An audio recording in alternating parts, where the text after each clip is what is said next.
It's been said before that, you know, four wheels move the body, two wheels move the soul.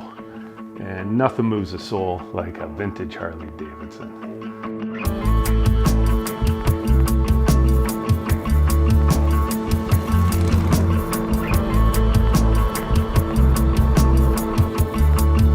Well, I'm Ralph Kleich, and this is my 1939 Harley Davidson Knucklehead EL.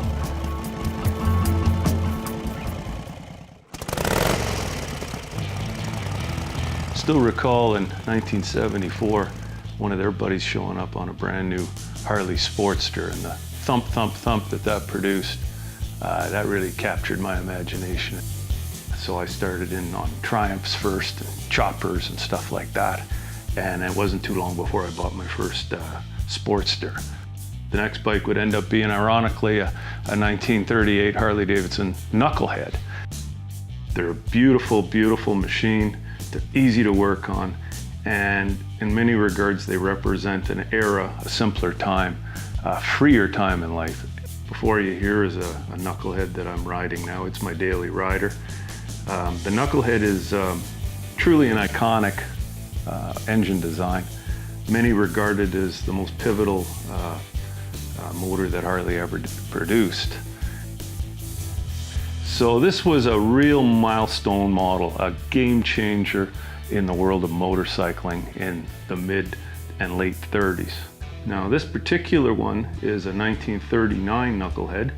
It is not technically correct on every front. Obviously the exhaust system and the handlebars have been changed.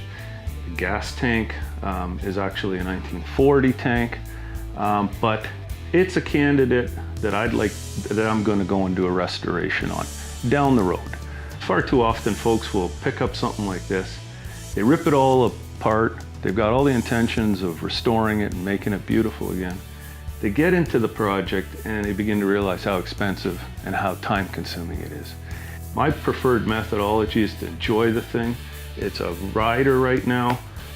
It's a blast to ride. It has a surprising amount of power for that era. It'll get up and go like a scalded cat. Starts easy and runs beautifully. You know, there's a romantic in all of us. And one of the charms about these things, part of the charm, is you can't help but sit and look at the machine or think about it when you're riding it and ponder the people that were involved when it was built. It takes you back to a certain time, and you marvel at that, and you can't help but think to yourself, you know, where's this machine been? You know, what's the story behind the guy that bought that brand new? And all the folks that rode it, what adventures, what drama, you know, did they encounter? And that's a part of the charm. You know, the first is the actual machinery, and we've been talking about all of that, and I've touched on the charm of these old motorcycles and that. The next is the actual exhilaration of riding these things.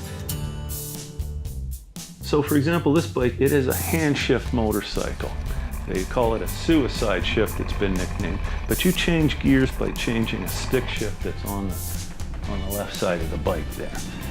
When you get on these things and you start rolling down the road, you know, they've got quite a bark out of the exhaust system. When you go through that maneuver of shifting gears, and letting that clutch back out and lay on that throttle, the torque in these things is pretty significant, and it gives you a real pull, and it's exhilarating and exciting. The thing about it is your entire environment is open to you. You know, you're not encumbered by a roof or windows. You hear, you smell, you feel temperature changes. You're busy maneuvering the machine. These take a little more effort to ride than, you know, some of the newer ones, and you become pretty engaged in all of that. These old vintage Harleys, or any vintage motorcycle in fairness, it's an icebreaker, you know, that's the bottom line. This is where people of all ages, and the fact that one guy's a lawyer and the next guy, maybe a construction worker, is lost and gone. So it's this beautiful camaraderie that, you know, kind of is created through this, and that's a lot of fun, and it's lacking nowadays a lot. It's cool to find a passion that's shared by such a demographic, you know. It's beautiful.